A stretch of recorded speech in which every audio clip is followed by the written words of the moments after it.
Welcome to day one of Wordstock 2. This video is part of a collab I'm doing with a whole bunch of other great Authortubers whose names will be in the description box below. There will also be a playlist created after this when the videos come out. I hope that you will go check out their channels. I hope that you'll subscribe and leave comments because this is how we find one another. I know everyone spews the same lingo about liking and subscribing and commenting, but we really don't have any other way of finding one another, and this is how we do it and how the community becomes more tight. Also, if you want to participate in future Wordstocks, let me know in the comments below because I'll be creating a list for the next one, and that will happen in May. So let me know if you want to do it. Let's get on with the subject at hand. In most action movies, thrillers, and especially horror, suspense is both extreme and obvious. Those genres in particular have become the definition of suspense for many people, including a lot of writers. So what is suspense exactly? And how can you use it in most any genre? The answer just may surprise you. It's coming up on today's episode of The Story Detective. Stick around.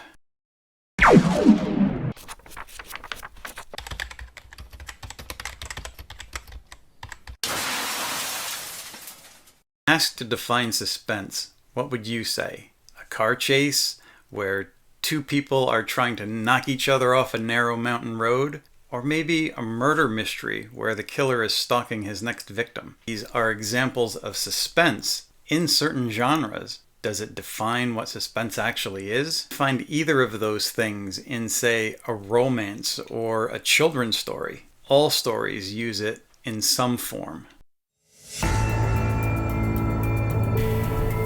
So let's define suspense. Suspense happens when the reader wants something to happen, and it doesn't. The writer isn't giving them what they want. Therefore, suspense is a feeling of anxious uncertainty about what might or may not happen to a character. Suspense doesn't have to happen through an action on the page or the screen. Therefore, suspense is psychological. Want proof? In a romance, we want the couple to get together, but that's not what's happening. Suspense is created by that want, and then all the obstacles which get in the way exacerbates the suspense. And yes, even children's stories make good use of suspense. When I was a little kid, I remember watching the Rankin Bass stop animation special of Rudolph the Red-Nosed Reindeer. How was suspense created there? He wasn't accepted. We wanted him to be accepted, but he wasn't. The adult reindeers, the other younger reindeers that were his peers, even Santa Claus was a jerk, looking down on him and saying, "Oh, that's too bad." Well, hi there. Aren't you the sturdy little fellow? Ho, ho, ho, ho, ho, ho. Santa. And smart, too. Great bouncing iceberg. Now, I'm sure it'll stop as soon as he grows up, Santa. Well, let's hope so if he wants to make the sleigh team. Then he runs away and he's out in the wilderness being stalked by the abominable snowman or the abominable snow monster. And then we want him to survive. So there was a lot of suspense in that for a kid's story. And yet all kids' stories have that to some degree. All stories in general have some type of suspense. There's always a want, and when that want isn't satisfied and things are getting in the way, we feel a degree of suspense, and that's how it's created.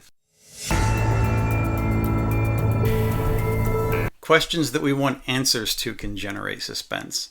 In a murder mystery, the main question is whodunit. It creates a lot of anxious uncertainty for all the characters involved, but especially for the detective that's trying to solve the murder case. But then we take it to the next level. The detective usually has some kind of flaw, or maybe several flaws and bad habits, and we wonder, how did they get that way? How did they take this thankless job? And that generates more suspense because that detective has to get rid of their inner demons and overcome some of those things that are standing in their own way before they can see clearly to solve the mystery. And now I have a most regrettable task to perform.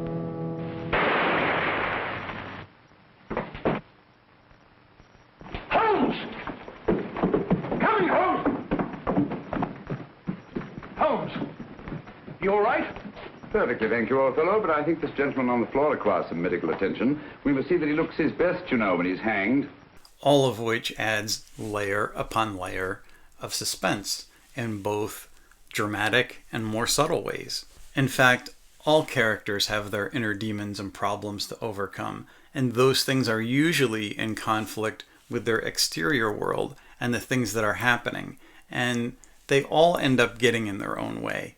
They do or say stupid things or the wrong thing, and that generates suspense. We want to know why, to be able to understand, but the writer withholds information. Example of someone wanting the other person to confess in a love story that they feel for someone is considered reverse suspense. I remember hearing you once say that you hardly ever forgave, that your resentment once created was implacable. You are very careful, are you not, in allowing your resentment to be created? I am.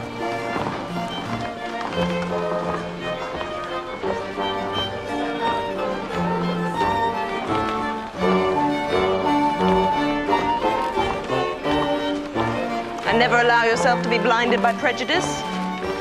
I hope not. May I ask to what these questions tend? Merely to the illustration of your character, I'm trying to make it out. And what is your success? I do not get on at all. I hear such different accounts of you as to puzzle me exceedingly. Most examples of suspense is when we want a character to avoid something bad. We want them to get out of harm's way and avoid those bad things. Reverse suspense, on the other hand, is when we want something good to happen, but that's not happening either and things are getting in the way. A rescue might not happen on time, or a child or a loved one is lost and we want to see them reunited with their loved ones. That's not happening. The writer, again, is withholding that resolution, so we feel anxious, we feel uncertain, we feel suspense. So reverse suspense is when something good is delayed or prevented from happening. The most cliched version of suspense is through car chases, or when the good guys are being chased by the bad guys and we want them to escape. I would argue that your entire book is a chase scene. Hero is chasing their goal, their dream, throughout the entirety of your novel. As readers, we want them to achieve that goal. We want them to find their answers. And when things get in the way and that's not happening immediately, ladies and gentlemen, that is suspense. Look, if y'all follow him, y'all gonna die. You follow me up on this. I'm in charge of this group. Ain't nobody else in charge of this group. My firearm is my friend! It will not leave my side!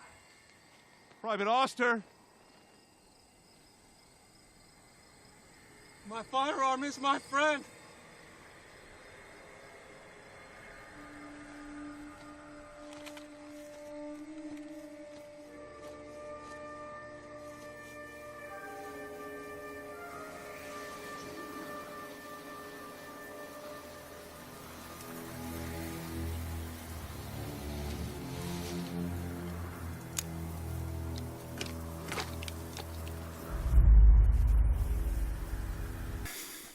That's what I've got for you this time around.